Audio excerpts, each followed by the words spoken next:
কিরে এরকম ছিচকাঁদুনা হয়েছিস কেন তুই? না, ছেলেবেলা থেকে ওর এই একটা স্বভাব একই আছে, কান্না আর কান্না। আরে দি ভাই, তুই একজন নেত্রী, লোকজন কিন্তু তোর দিকে তাকিয়ে থাকে। এই দি ভাই,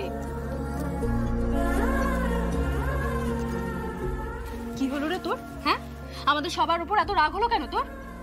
তুই খেলি না বলে আমরা সবাই খেতে পারলাম না, জানিস?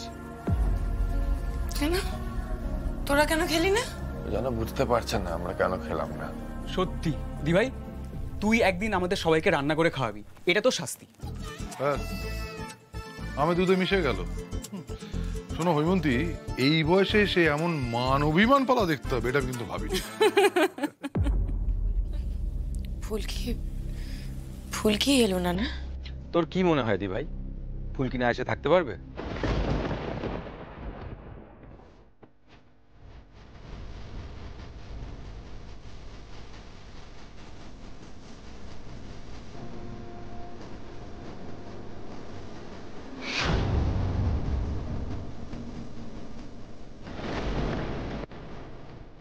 দি ভাই,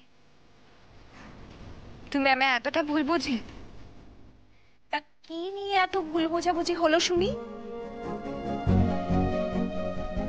এটা কি আমার কোনো আইডিয়া নেই জেঠিমণি, কি নিয়ে এত ভুল বোঝাবুঝি বুঝতে পারছি না।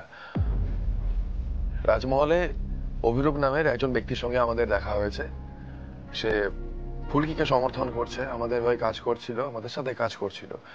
তো রিসেন্টলি আমার আর ফুলকির সন্দেহ হয়েছে যে ওই ভদ্রলোক মেবি আসলে শাসক দলের হয়ে কাজ করছে। এতে দিদি কেন এতটা আপসেট হচ্ছে সত্যি বুঝতে পারছি না।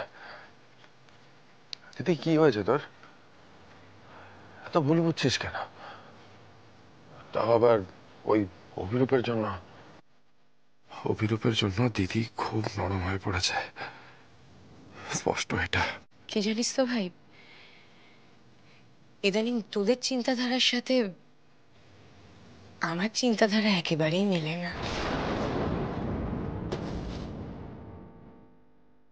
এই শোন দি ভাই, অনেক হয়েছে, আর একটা কথাও না। এবার তুই খাবি, চুপ করে বস। ফুলকি, দাও খাবারটা দাও।